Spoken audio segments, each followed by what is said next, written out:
vous a dit que le pasteur Marcelo se marie obligatoirement pour respecter Dieu? Merci, merci pour le cœur.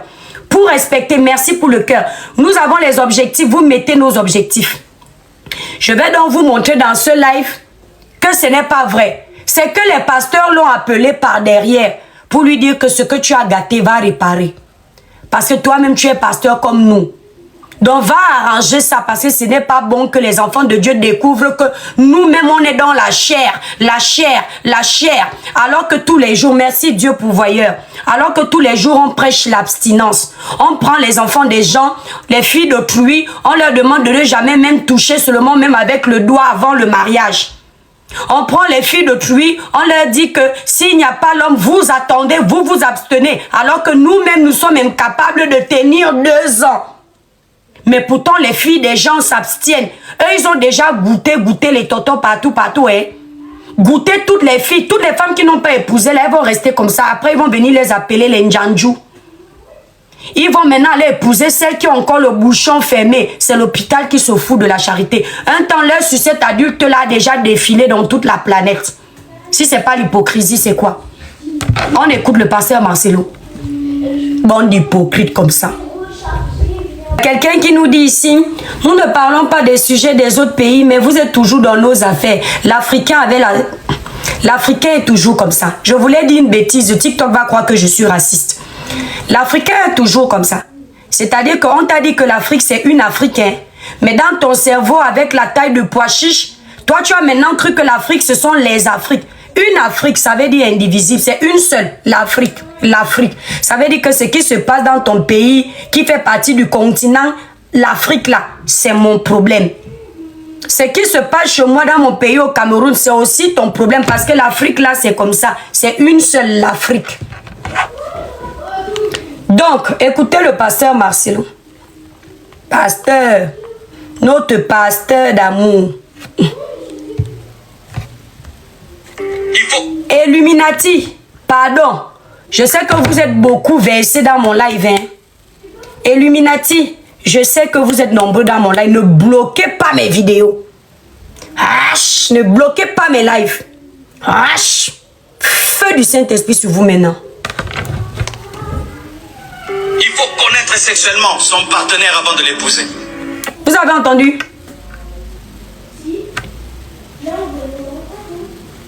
Vous avez entendu où je n'ai qu'à rebisser.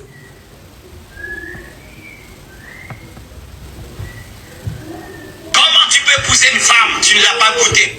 Il faut connaître sexuellement son partenaire avant de l'épouser. Il faut connaître sexuellement son partenaire avant de l'épouser. Comment tu peux épouser une femme? Tu ne l'as pas goûté. Est-ce que tu sais que ça va marcher? La femme est devenue, vous connaissez mes soeurs. Quand tu es en train de faire la popote là, parce que les hommes là, ils aiment toujours les repas compliqués.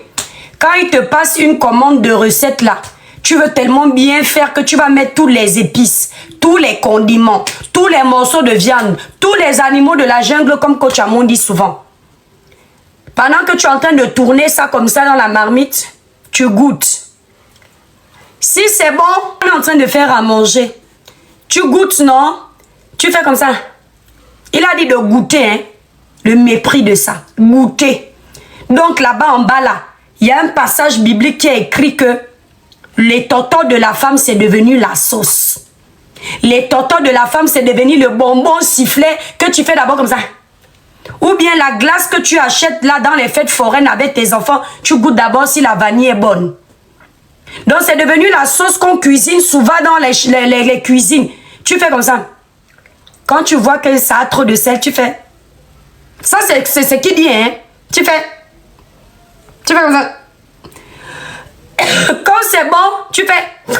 Tu reprends une deuxième fois. Tu reprends une troisième fois. Quand c'est trop bon, tu peux finir la marmite. Tu vides la marmite. C'est ça, en fait. Si je comprends bien. On va remettre. On va remettre, hein. Parce que Makoso est venu vous mamailler que le pasteur Marcelo se marie vite parce que quand là-bas en bas sera plein, au moins il va se vider dans un corps reconnu par le Seigneur. Mais pasteur Marcelo lui-même vous fait comprendre que il ne respecte pas ce qui est écrit dans la Bible. Il goûte d'abord avant de valider le mariage. Et c'est le même qui prêche l'abstinence dans les églises avant le mariage. On écoute encore ou on a qu'à laisser. Écrivez, hein. On écoute où ça vous fait trop honte. Donc, y a quelqu'un qui me dit tu étais là quand il goûtait. Les cerveaux de la taille des pois chiches. Donc, il va maintenant dire aussi que ça là j'ai inventé. Pourtant, je dis toujours que je base mes lives sur ce que vous dites. Sur ce que la personne à qui je m'adresse dit. Voilà ce que le pasteur Marcelo avait dit. Il faut connaître sexuellement son partenaire avant de l'épouser. Comment tu peux épouser une femme, tu ne l'as pas goûtée? Est-ce que tu sais que ça va marcher? Quand les gens attendent de moi... Vous entendez comment les gens crient dans l'église, non? C'est-à-dire que quand vous êtes face à un être humain que vous avez donné le pouvoir de Dieu et vous oubliez les recommandations de l'Éternel, vous ne pouvez que boire les inepties de ces personnes comme des paroles d'évangile. Les adeptes sont tellement endormis qu'ils ne se sont pas rendus compte de l'énormité que le pasteur avait sortie. Il n'y a aucun qui s'est levé et dit, mais papa, comment tu peux nous... Donc, mes sœurs en Christ, si un homme ne t'a pas épousé et qu'il te goûte avant le mariage, tu commets le péché de la fornication. Hein? Tu commets le péché de la fornication. On va continuer. Hein? Donc, il a bel et bien dit que lui, il goûte d'abord avant de te mettre à la maison. Que comment tu peux épouser une femme, tu ne l'as pas goûté. Comment tu sais si c'est bon? Maintenant, on va avancer. Donc, quelqu'un ne doit plus me dire, tu étais là. C'est ça, c'est lui qui a dit. Donc, dans les églises, ce sont les mêmes qui vous demandent de vous abstenir, d'attendre le mariage avant de donner votre corps. Mais ailleurs, ils goûtent les enfants des gens. Si ce n'est pas bon, ils laissent. D'accord? Il faut connaître sexuellement son partenaire avant de l'épouser. Comment tu peux épouser une femme, tu ne l'as pas goûtée? Est-ce que tu sais que ça va marcher? Quand les gens attendent de moi que je fasse un deuil éternel, je ne peux pas faire un deuil éternel. Je connais la Bible, je connais Dieu. Je connais la Bible, je connais Dieu. Peut-être toi tu as ton niveau à toi, moi j'ai mon niveau à moi de comprendre Dieu. Ma femme est rentrée chez son père. La partie où il dit les gens attendent de lui qu'il fasse un deuil éternel, c'est quand il avait dit 2 mois après le décès de sa femme qui n'a pas reçu l'onction du célibat et qui ne compte pas rester célibataire. Ça a révolté les gens que même si tu le penses, tu ne viens pas l'annoncer aussi vite, on est encore en deuil. C'est là où il a répondu que les gens attendent de moi que je reste éternellement célibataire. Il n'y a que les totos qui attendaient de toi que tu restes éternellement célibataire. Sinon, nous, là, on sait qu'à un moment donné, tu te serais marié. Mais c'est la rapidité avec laquelle tu prends plaisir à tourner la page qui nous a dérangés en tant que femmes. Sans que j'aurai des problèmes. Mais je m'en fous et je m'en fous. Donc, quand les gens se sont offusqués du fait qu'il ait annoncé que lui n'avait pas reçu l'onction du célibat, il ne comptait pas rester célibataire. Il a dit, je sais que les gens attendent de moi que je reste éternellement célibataire. Mais moi, je connais Dieu, ils ne connaissent pas Dieu. Donc, Dieu a repris. C'est-à-dire que le Seigneur a repris Maman Blanche. Il est libre de faire ce qu'il veut. Après, il dit, donc, je m'en fous, je m'en fous, je m'en fous. Je m'en fous et je m'en fous.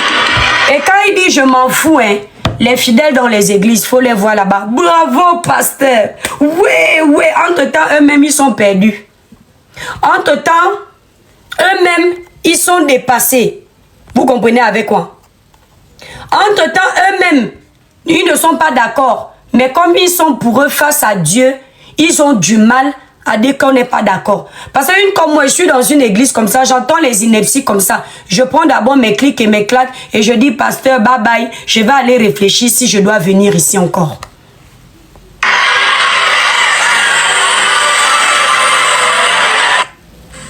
Dans le mariage, soit les passions de l'autre nous aident, soit les passions de l'autre nous combattent.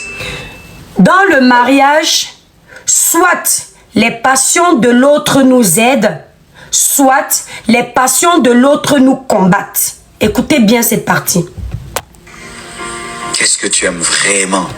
Parce que quand tu épouses quelqu'un, tu n'épouses pas que lui, tu épouses aussi ses passions. Qu'est-ce que tu aimes vraiment? Parce que quand tu épouses quelqu'un, tu n'épouses pas que lui. Voilà, écoutez bien. Attendez, faut pas qu'on dise que c'est moi qui ai inventé. Vous allez voir.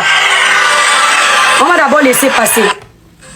Dans le mariage, soit les passions de l'autre nous aident, soit les passions de l'autre nous combattent. Qu'est-ce que tu aimes vraiment? Parce que quand tu épouses quelqu'un, tu n'épouses pas que lui, tu épouses aussi ses passions. Tu épouses ce qu'il aime. Alors il faut savoir. En soi, il faut poser des questions pour connaître avec qui tu te maries. C'est pourquoi ne faites pas des fiançailles d'1 mois, 2 mois, 6 mois, 7 mois, 1 année, 2 ans, 3 ans. Moi et Maman Blanche, on s'est rencontrés et puis on s'est mariés après 5 ans. Ça, c'était le pasteur qui nous faisait comprendre que quand tu veux épouser quelqu'un, tu dois bien faire le choix de ton partenaire. Parce que les passions de l'autre peuvent devenir un danger pour toi. Oui, parce qu'il y a des hommes qui sont passionnés de faire la natation, d'aller dans les profondeurs. Et si demain tu deviens son épouse, tu n'étais pas au courant, tu pars dans les profondeurs, tu as les problèmes de respiration, tu meurs là-bas. Ça devient un danger pour toi. Il y a des hommes dans les passions de la chambre, là, quand ils vont faire les totos, il y a d'autres qui veulent qu'on les attache là-bas. Il y a d'autres qui veulent qu'on mette des bouteilles de bière dans leur bouche. Il y a d'autres qui veulent que la malle arrière là-bas soit ouverte comme l'autoroute. Est-ce que tu es prêt à supporter ça? Donc tu dois d'abord bien connaître ton partenaire. Tu dois d'abord le maîtriser. Tu dois d'abord savoir ce qu'il aime, ce qu'il n'aime pas. Et c'est pourquoi il avait également dit que l'homme doit connaître les passions de sa femme. Ce qui veut dire ses loisirs. Donc son comportement, son négatif, ses qualités. Et la femme aussi doit connaître les passions de son partenaire. Ses loisirs, son comportement, ses qualités, ses défauts. Pour se mettre ensemble. Tu ne peux donc pas, au bout de 2 mois, dire que tu épouses quelqu'un. Au bout d'1 an, dire que tu épouses quelqu'un. C'est pour ça que lui, en tant que pasteur avisé, il a pris 5 années de sa vie pour étudier le comportement de Maman Blanche. 5 années de sa vie. Donc c'est normal qu'après avoir écouté toutes ces leçons de notre pasteur, on s'attend à ce que quand Maman Blanche part, la prochaine pasteur qui va nous présenter soit une pasteur qui a pris le temps d'étudier, de connaître, de savoir ce qu'elle aime, de savoir ce qu'elle n'aime pas. Mais j'ai dit, entre la période où Maman Blanche est décédée, la période où on est censé faire le deuil de Maman Blanche, c'est toujours la même période là que le pasteur a eu le temps d'étudier le comportement de la nouvelle, ou alors il avait d'abord déjà goûté avant. Il a vu que c'est bon et il a dit si Maman Blanche meurt demain, tu peux remplacer parce que c'est bon. Ce sont les questions qu'on doit se poser et on ne doit pas hésiter de se les poser. Parce que nous, on sait que le pasteur ne se marie pas sans avoir goûté. D'accord? C'est lui-même. Donc ça fait 1 an que Maman Blanche est partie. Et il se marie le 23 juillet. Et d'après les rumeurs des Congolais, parce que moi je n'étais pas au mariage, il paraît que même Maman Blanche avait été épousée un 23 juillet. Les Congolais, vous pouvez me dire si c'est vrai ou c'est faux. D'après le Congossa des Congolais, Maman Blanche avait été épousée un 23 juillet. Et moi, il y a des Congolais de Kinshasa qui sont venus me confirmer ça. Des Congolais que je connais. Ils ont dit que le pasteur, il avait épousé 23 juillet. Un 23. Et c'est bizarre même aussi. Quand j'ai entendu ça, j'ai dit, ah. Et comment les Congolais m'ont dit ça? Et le mariage de la nouvelle aussi, c'est le 23 juillet. Ça fait quand même beaucoup. Beaucoup pour les enfants, hein. Ça fait beaucoup pour la famille, hein. C'est-à-dire que tu sais, toi l'homme qui a aimé ta femme, de tout ton cœur, comme le pasteur nous montrait comment il aimait Maman Blanche, comment l'amour c'était le foléré, le goût de ça, l'alchimie. La date qui était spéciale pour toi, parce que quand on va te rappeler le 23, ça va te rappeler la date où tu épousais la personne que tu aimais, la personne qui était ton bras droit ou bras gauche, je ne sais même plus, hein? Mais bizarrement, cette date qui est censée être spéciale pour cette personne, on commence à partager avec la nouvelle. Donc le mariage de la nouvelle, c'est un 23 juillet. Donc dans l'alliance là, parce que quand tu te maries, dans ton alliance, malheureusement je ne peux pas enlever parce que j'ai grossi, mon alliance même ne sort pas. On met la date à laquelle tu t'es marié. On met le nom de ton conjoint. C'est-à-dire que le 23 juillet, dans l'alliance là, de Maman Blanche, c'est marqué le 23 juillet avec Pasteur Marcelo. Dans l'alliance là de Papa Marcelo, c'était marqué 23 avec Maman Blanche. Et ça ne dérange personne. Ça ne dérange personne.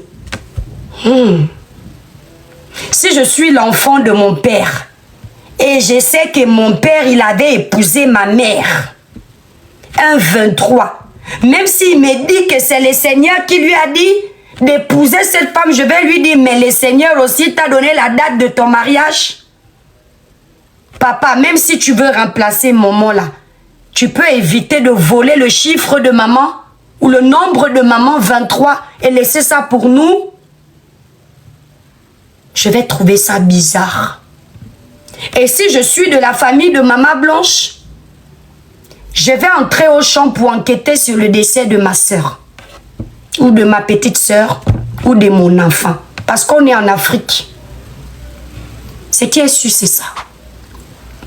Donc, Makoso, faut nous excuser. On n'a pas le temps d'écouter ta marmaille. Est-ce que tu as compris? Tu veux que je descende au Burkina maintenant que je parle plus avec l'accent du Congo? Faut nous foutre les camps avec ta marmaille. On n'est pas content, tu ne vas pas enlever ça dans nos esprits. Parce que nous les femmes, nous donnons beaucoup dans les mariages. Nous les femmes, nous nous sacrifions beaucoup dans les mariages. Alors, on ne permet pas qu'on nous oublie aussi vite. Ce sont nos corps qui subissent beaucoup de changements. C'est nous que quand tu as le ventre plat, tu comprends Makoso? Quand tu as le ventre plat, tu as les bons cuisses, tu as les bons seins. Dès que tu portes le bébé, les seins ils tombent, ils deviennent faca comme ça. C'est encore nous les femmes, quand tu as ventre plat là, que tu portes un bébé là, ça fait pas qu'encore. Et puis encore, c'est toujours nous là, quand tu grossis beaucoup Makoso, tu vois comment tu as les cellulites dans les cuisses. Tu ne peux même plus t'éclater dans les plages, tu es obligé de casser avec les draps. Nous subissons tellement, nos têtes subissent tellement, nos corps subissent, nos esprits subissent, nos âmes subissent, c'est-à-dire que je ne sais, tout subit. Ce qui fait qu'on est obligé de compatir quand on voit que notre sœur qui a porté 3 enfants, 3 beaux enfants, a subi. Elle a tellement subi qu'à la dernière minute, elle n'aimait plus voir son ventre qui était devenu flasque. Et je suis sûre que même les pasteurs, quand ils caressaient, parce que lui, il aime les bonnes choses. Et le pasteur avait dit ça. Pasteur Marcelo a dit qu'il aime les belles femmes. Donc, quand sa femme a accouché les 3 enfants là, c'est sûr que quand il a vu la grosse boule là qui pondait, que Maman Blanche n'aimait plus parce que c'était une bombe aussi, hein, il a dit, ah, Maman Blanche, quand je touche comme ça, ça me dérange. Est-ce que tu peux partir même enlever ça? Makoso, Maman Blanche est partie pour enlever ça. Hein. La famille de Maman Blanche a confirmé qu'elle n'a pas fait le baby elle. Parce que le baby elle, c'est génétique dans leur famille. Tout le monde a le bon popoté. Mais par contre, elle a bel et bien fait une opération pour lifter le ventre. Pour avoir le ventre plat. Pour plaire aux serviteurs du Seigneur. Donc tout ça pourquoi? Tu pars te charcuter et c'est peut-être à cause de la charcuterie là que tu es resté sur le billard pour qu'on t'oublie. Makoso, tu as pensé à ça? Hein? Depuis, ta femme est morte avant la femme du pasteur. Le Saint-Esprit n'est pas encore venu te visiter. Tu ne peux pas commencer à harceler Dieu aussi pour qu'on te visite. Même déjà, même si un pasteur accepte que sa femme aille enlever le gras, il y a un problème. Parce que l'homme de Dieu, c'est celui qui va rassurer sa femme. C'est celui qui va dire à sa femme, je t'aime comme tu es. Parce qu'ils ont une puissance encore. Ils ne voient plus le physique. Ils voient ce que la femme apporte, l'amour. Mais Maman Blanche, elle est quand même allée sur le billard pour essayer de lifter le ventre. Tout ça pour plaire à l'homme. Donc, permets-nous de pleurer pour elle. Tu as compris, Makoso? Ta marma, il ne faut pas nous déranger avec. Si tu as décidé de te ranger du côté des pasteurs, c'est ton problème. Nous, on a décidé de faire la guerre des fidèles. Qui est avec moi pour la guerre des fidèles? Les cœurs sur nous maintenant. Je vous ai déjà dit que quand je fais le désordre, quand quelque chose m'énerve, je fais monter les gens, j'ai trop bavardé. Et j'ai encore beaucoup de vidéos comme ça. Ça, c'est pour mon live d'après-demain. Parce que je vais ouvrir les yeux aux fidèles. De ne pas être aveuglé dans les églises. Aller dans les églises où on prie Dieu. Où tu sens que ici, c'est le Seigneur. Que les actions de la personne vont en adéquation avec le prêche. C'est-à-dire que tu dis une chose, tu appliques. Tu ne dis pas une chose, tu fais le contraire. Si c'était pasteur Marcelo, il allait commencer à dire, tu ne peux pas dire que tu ne veux pas la fornication, mais tu dis que tu vas goûter. On ne goûte pas, on attend le mariage, et puis c'est comme ça. C'est tout. Tu dis une chose et son contraire. Je dis, si c'était pasteur Marcelo, il est dans ton église, tu dis, mais dimanche là, tu as prêché l'abstinence, non? Tu ne peux pas prêcher l'abstinence. Et puis tu dis que tu goûtes, parce que si ce n'est pas bon, tu laisses. Tu laisses à qui? Et Dieu qui t'a donné l'autorisation de goûter? Non, tu amènes devant les parents, tu présentes les parents, tu fais le mariage, et puis tu goûtes. C'est comme ça qu'il allait nous faire, non? C'est comme ça qu'il allait nous sortir ça dans la famille. Maintenant, nous, on n'a pas le droit de s'inspirer de notre papa pour taper dessus aussi et puis dire que c'est comment? Hein? C'est quoi? Je prends les interventions.